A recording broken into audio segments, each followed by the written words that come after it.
Disney's My Very First Winnie the Pooh. Pooh's Honey Hunt.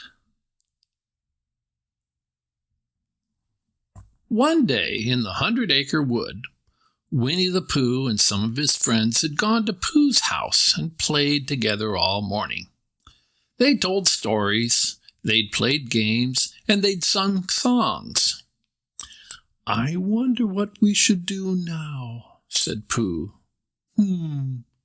Think. He looked as if he were concentrating very hard. "You really don't have any ideas, Pooh?" asked Piglet.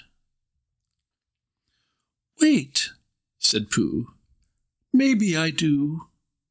"What is it?" asked Piglet hopefully. "My idea is that I always get my best thoughts when I'm eating honey," said Pooh. "So, why don't I have a little snack, and then I'm sure I'll think of something." "Well, let's find you some honey then," exclaimed Christopher Robin. "But I don't know how to find honey," said Piglet. "Hunting for honey is not something Tiggers do best either," agreed Tigger. "We might not have to hunt for it," said Christopher Robin. "Pooh, do you have any honey here in the house?"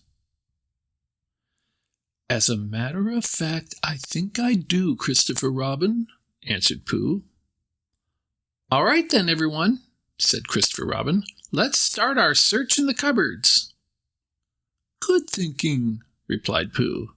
"If I were honey, that's the place I would be." So Pooh opened up the cupboard, and everyone took a peek. "Goodness gracious, Pooh!" exclaimed Piglet. "Hoo-hoo-hoo! I've never seen such a mess of honey pots," said Tigger. "Really, Pooh, so many pots. What do you need that many for?" asked Christopher Robin. "I never know when I might get rumbly in my tumbly," answered Pooh. "I try to always be prepared for such an occasion by keeping lots of honey around. It's just that the honey never seems to stay around." "Well done, Pooh," replied Christopher Robin. "It looks as if all that planning ahead worked. There should be plenty of honey here for you to snack on." So, the four friends looked through all of Pooh's jars. When they were done, Christopher Robin said, "Pooh, there's barely honey in any of these pots." "I guess my tummy has been very rumbly lately," said Pooh with a smile. "Oh, bother.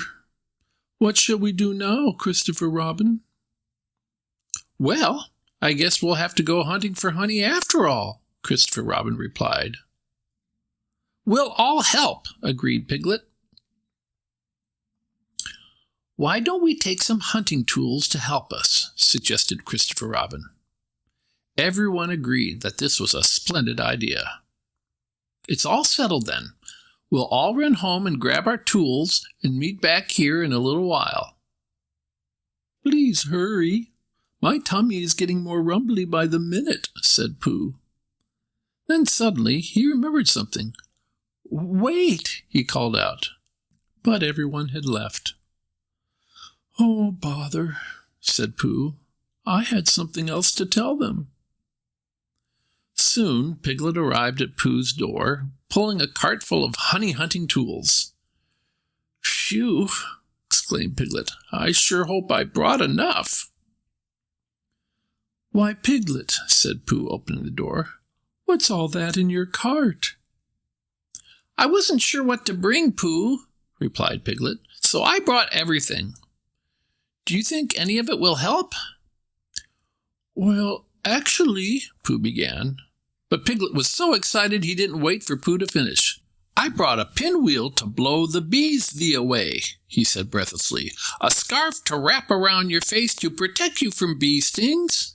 An umbrella in case it rains, and," just then, Tigger came bouncing up with his own cart full of honey hunting tools. "Heidi-ho!" shouted Tigger.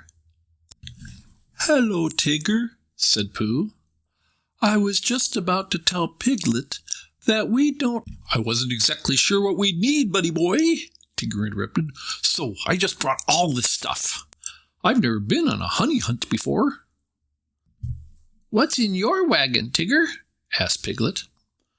"I brought a tennis racket to swat the buzzing bees with, a teapot for making some tea later to go with the honey, a balloon to help you get up the tree, some spare wheels in case one of the wagon wheels breaks, and a few other odds and ends," Tigger replied.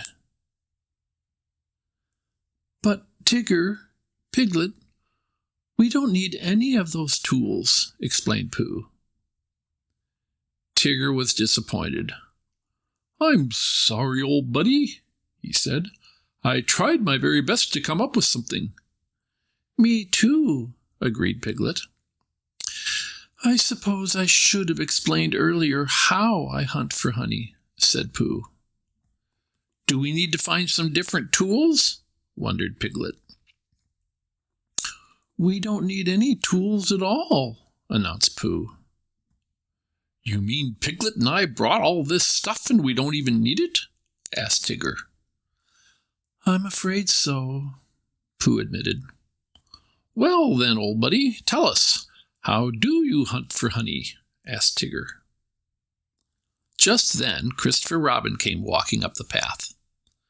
"So is everyone ready to go honey hunting?" he asked. "Tigger and I brought a whole bunch of stuff for the hunt," explained Piglet, "but after talking with Pooh, it seems we don't need any of it." "So what do we need for the honey hunt?" asked Christopher Robin. "My tummy and some empty pots," replied Pooh. "What?" exclaimed Tigger and Piglet. "When I hunt for honey," exclaimed Pooh, "I just follow my tummy. It always gets extra loud and rumbly when honey is nearby." "Okay, so now we know how we'll find the honey," said Piglet. "But how will we bring it home?" "We could use a net. I think I have one in here somewhere," said Tigger. He began to dig excitedly through his wagon. "But the honey will pour right through the holes," Piglet pointed out. "All we need are honey pots," said Pooh. "I just reach into a tree, scoop out the honey, and put it into the pots. And then taste a little, of course." "But that's so easy," exclaimed Tigger. "Why didn't I think of that?" "'Cause you're not a Pooh Bear," Christopher Robin replied. Everyone laughed and began to pile Pooh's empty pots into a cart. Then off they went, listening extra closely for Pooh's tummy to rumble its way straight to some honey. P.S. And that's how Pooh and his friends spent the afternoon, after wondering what they would do next.